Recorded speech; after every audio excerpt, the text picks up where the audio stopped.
કુળમાં ચામુંડા દેવ બેઠો અને ચામુંડાના ભુવા આવ્યા હોય એ ભલામણા રૂવાને તો ભુવાને આકલા નો કરે ને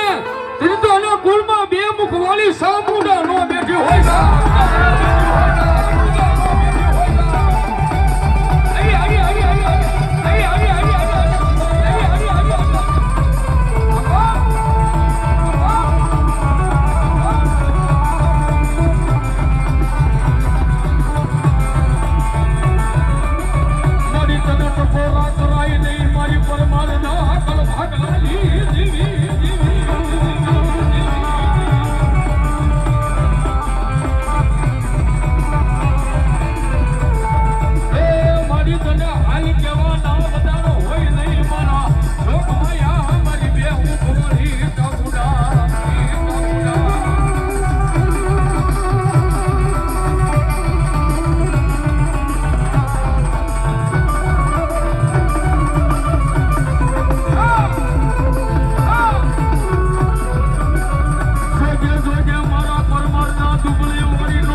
મારી આજ ખોડિયાર દેવ ભલો